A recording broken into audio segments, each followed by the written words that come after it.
two pillars supporting the surfactant value chain today, and by value chain I mean to include consumer cleaning products, and those are number one, petrochemicals, that is derivatives of crude oil and natural gas. Number two, oleochemicals, mainly palm kernel oil with a little bit of coconut oil. That's it. Everything else in volume terms is minor. So what about this third pillar that everyone's been talking about? Look, it's not here yet. It's aspirational. There are hundreds of companies working in this area, inventors, commercializers, investors, but nothing really has come to the fore as a third pillar. In the rest of this video, we're going to talk about some of the drivers for the third pillar and some of the interesting developments that may yet prove to be that so-called missing third pillar to the industry. First, though, if you still need convincing about the importance of petro and oleo, consider that the benzene and the normal paraffins that make LAB come from naphtha. The ethylene that makes petrochemical alcohols, alpha olefins, and ethylene oxide comes from naphtha and natural gas. The sulfur that goes into sulfates and sulfonates, that sulfur is a byproduct of petroleum refining. The ammonia at the root of amines, amine oxides, quartz, and many amphoterics is a product of the Haber-Bosch process, itself a key petrochemical process.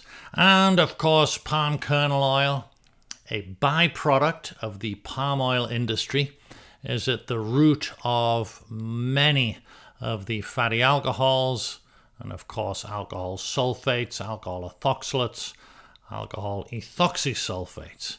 And so it still really is those two pillars, petrochemical and oleochemical, upon which our entire supply chain is built.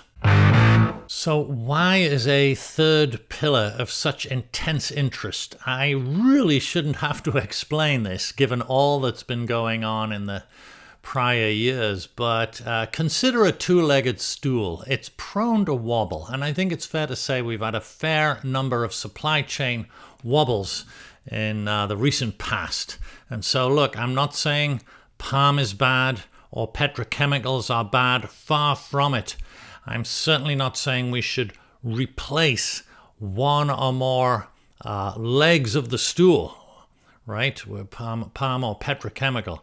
What I am saying is I think the stability and security of the supply chain could benefit from another leg to that stool, another pillar for our industry. And that's why it's so interesting and, at this time, particularly topical.